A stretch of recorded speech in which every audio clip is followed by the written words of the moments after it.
So this week's problem is across from my bay, I have a cold storage bay that has no power. Yeah, it looks like it has a plug, but landlord wants 15 bucks just to power this for me to come in like twice a month. And I'm not willing to pay that.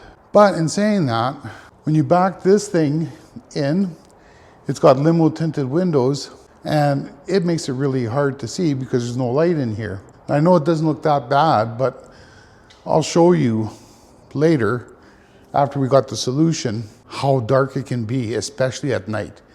Right now it's 2 o'clock in the afternoon and it's this bright in here. Not very good. And so this is the solution. Got this off the Amazon. It's a battery off motion yard garage 1-pack. And it's an XPP. You know it's got to be quality when it says made in China on it. Ooh, look at that screwdriver. Perfect for Tool Tuesday. There's some screws, which are probably useless. It's got destructions. Look at that. That's nice. They move around. You can, okay, they only move. Oh yeah, no, they go sideways too. Nice. Middle one's fixed. Really wish this would have been more of a rotatable, but let's see. How does this work? Oh, I see. I don't really see, but anyways, somehow we're going to screw that to that. So guys, I figured out how to take this plate off by reading the instructions. You just pull up in that tab here, it slides out. Then you got to remove all these screws so you can put 3 D-cell batteries in. So this beautiful screwdriver, first of all, to get the batteries in, you throw this screwdriver away and use a good one.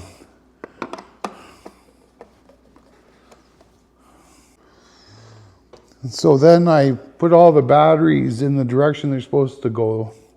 It's probably a really important part, is to keep the positives with the positives and the negatives with the negatives, as in the stamps in the plastics there. That's why they have them there. They're not just a fashion statement.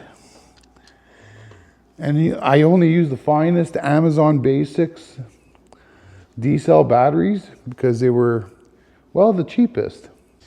Now I've replaced the back, mostly so the batteries don't fall out, I think. Because really, you don't want the batteries everywhere. It won't light up the light. I chose a spot that's halfway through the bay, about 8 feet up. Now you climb this totally unsafe ladder that I found in the scrap. You mount that mounting plate, install the light. On the back side, there's a button. You turn that on, it's going to program. I'm going to mount these like that, bring that down like this. That one gets pointed all the way back. And that's all there is to it. Now we're going to test this.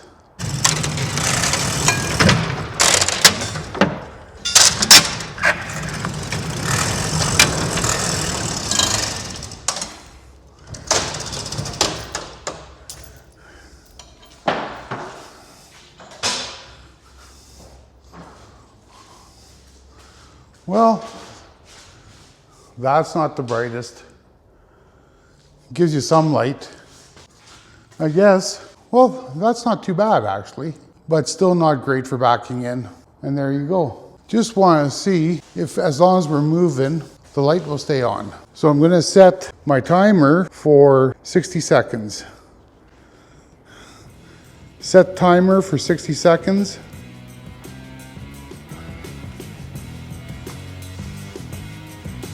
I'm just going to move around, keep moving around.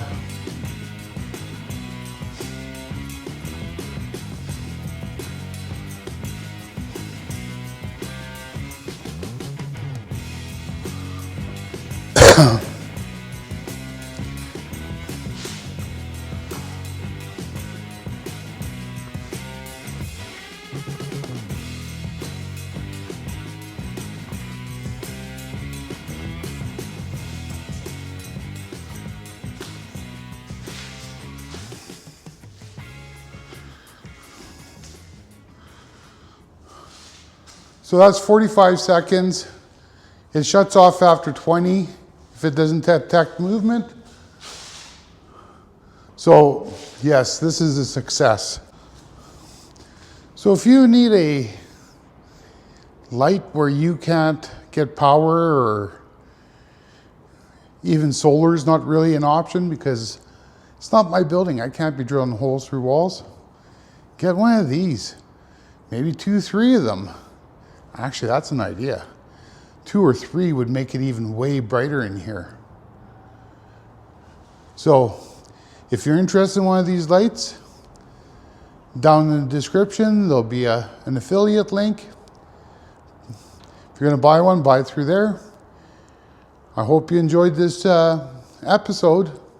Make sure to like, share, and subscribe. And that was some nice junk.